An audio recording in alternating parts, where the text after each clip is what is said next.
देखिए, आधुनिक तकनीक से लैस इन मोबाइल वैनों का आज शुभारंभ किया गया है हरी झंडी दिखाकर। जहाँ भी कोई घटना घटती है उस घटना की सही साक्ष्य एकत्रित किए जाए, उस दृष्टिकोण से ये मोबाइल फॉरेंसिक वैन जो है बहुत ज़्यादा मायने रखती है। कई बार क्लाइमेट चेंज के कारण डिजास्टर हो रहे हैं और उसमें कई लोगों की डेथ हो रही है, कई शव हमें दूर मिलते हैं। उस समय उनके डीएनए मोबाइल वैन के द्वारा हम जाकर चेक कर सकते हैं। इससे पहले ये होता था कि आप उनको लाएंगे और उसके बाद आप जुनगा उनको भेजेंगे, फिर पता लगेगा। इन मोबाइल वैनों का लेने का उद्देश्य है कि जहाँ भी घटना घटित हुई है वहीं से सैंपल को एकत्रित करके वहीं घटना की जानकारी को अपने पास लाने के बाद सही रूप से उसको अमली जामा पहनाने की कोशिश हमारी सरकार की है। नई टेक्नोलॉजी हमने की है और निश्चित रूप से क्राइम करने वालों को इस फोरेंसिक लैब की जो घटनाएं घटित करते हैं क्राइम करने वाले, उसकी हमें तुरंत जानकारी प्राप्त होगी। लेकिन उसको लेकर विपक्ष ने जो है कहीं ना कहीं निजी हमला करने की कोशिश की है कि बेटी के एडमिशन। देखिए, अब भारतीय जनता पार्टी क्या कहती है वो तो मैं नहीं जानना चाहता, लेकिन अगर मैं एक बेटी का पिता भी हूँ और पिता होने के नाते मेरा ये दायित्व भी बनता है कि जब बेटी अपनी योग्यता के आधार पर सिलेक्ट होती है और वो आगे पढ़ना चाहती है, तो जब उन्होंने मुझसे अनुरोध किया कि मेरे साथ आपने चलना और मेरे एडमिशन्स करनी है, तो मैं उस संदर्भ में उनके साथ गया। वहाँ मैं अपनी पिता का फ़र्ज हर्ज कर रहा था, लेकिन मैं जब भी वहाँ समय रहा हिमाचल के हितों की मैं वहाँ बात करता रहा और चीफ सेक्रेटरी साहब और अन्य अधिकारियों से रोज़ मेरी बात होती रही और मंत्रीगणों से भी मेरी बात होती रही। और निश्चित रूप से एक दायित्व पिता का भी निभाना होता है और भारतीय जनता पार्टी को इस प्रकार की राजनीति नहीं करनी चाहिए थी और जितना राजनीतिक इसको टूल देंगे वो अच्छा नहीं है। विपक्ष लगातार आवाज उठा रहा है। देखिए, केसीसी बैंक की एक बात मैं आपको स्पष्ट कर देना चाहता हूँ, ना हमारी सरकार ने ओटीएस मांगी है केसीसी बैंक में और ना ही कोई सरकार उसको ओटीएस देती है। ये कांगड़ा कोऑपरेटिव बैंक है, चाहे राज्य कोऑपरेटिव बैंक है या प्रदेश का कोई कोऑपरेटिव बैंक है, उन सब की अप्रूवल इनके नाबार्ड के माध्यम से आरबीआई द्वारा दी जाती है। और बैंकों की भी वन टाइम सेटलमेंट की अप्रूवल जो है, चाहे यूको और नेशनल यूको बैंक है, पंजाब नेशनल बैंक है, स्टेट बैंक है, उन सब की ओटीएस की approval RBI reserve bank of India के नॉर्म्स के द्वारा दी जाती है।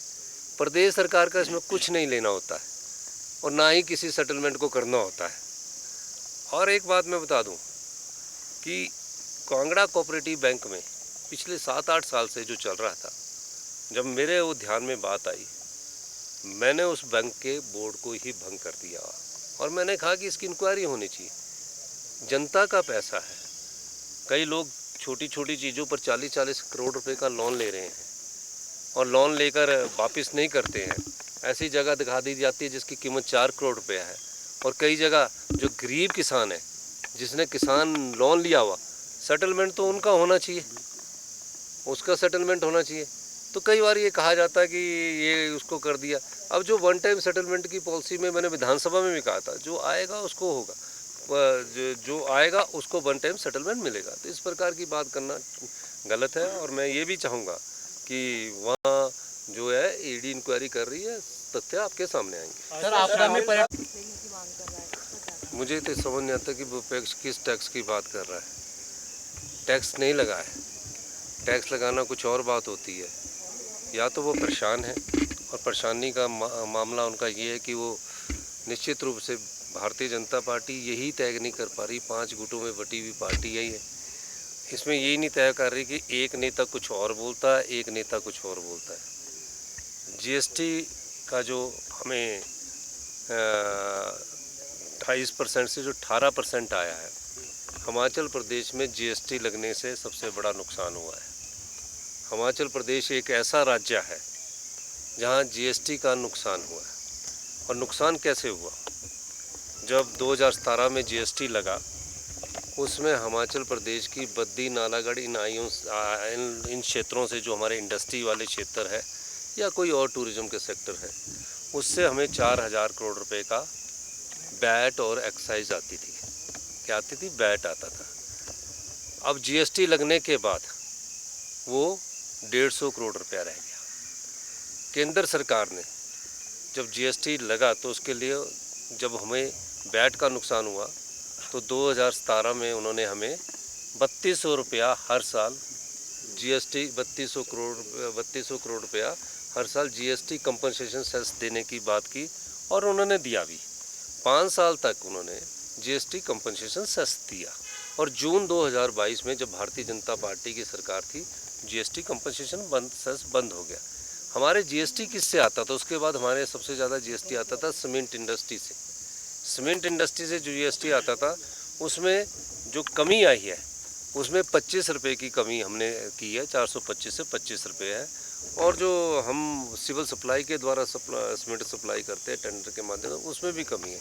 तो भारतीय जनता पार्टी को ये कहना चाहिए कि आप ये बताइए कि जो प्रधानमंत्री जी 1500 करोड़ रुपया घोषित करने के गए हैं, वो कब तक मिलेंगे? देखिए, जब प्रदेश दर्द से कराह रहा हो, आपदा से प्रभावित हो, अगर उस समय हमें रिलीफ ना मिले तो उसके बाद अगर आप 1 साल बाद 2 साल बाद दोगे तो उसका कोई फ़ायदा नहीं है। तो भारतीय जनता पार्टी को ये कहना चाहिए था कि हम 1500 करोड़ रुपया के लिए प्रधानमंत्री मोदी जी से बात कर रहे हैं। प्रधानमंत्री जी मोदी जी आके चले गए और 1500 करोड़ रुपये का अभी तक कोई पता ही नहीं लगा है। नहीं, देखिए, आपकी बात सही है। 8 राज्यों की हमारी मीटिंग हुई थी, जिसमें पंजाब भी हम साथ था, और हमने 8 राज्यों में जम्मू कश्मीर भी था, जिसमें राजेश धर्मानी हमारे तकनीकी मिनिस्टर साहब गए थे। उन्होंने कहा था कि जीएसटी का जो रैशनलाइजेशन ऑफ आप टैक्सेस कर रहे हो 28 से 18 और 5% का, उसका तो हम सारा स्वागत करते हैं, लेकिन जो सेस लगाए जाते हैं डीजल पर, पेट्रोल पर, उसमें राज्य को शेयर नहीं मिलता। उनका कुछ शेयर हमें हिमाचल प्रदेश की सरकार को और अन्य 8 राज्य जहाँ विपक्ष है उनको मिलना चाहिए। तो उस मांग को उन्होंने कहा कि हम आने वाले समय में गौर करेंगे। तो अब देखते हैं उसके बाद क्या।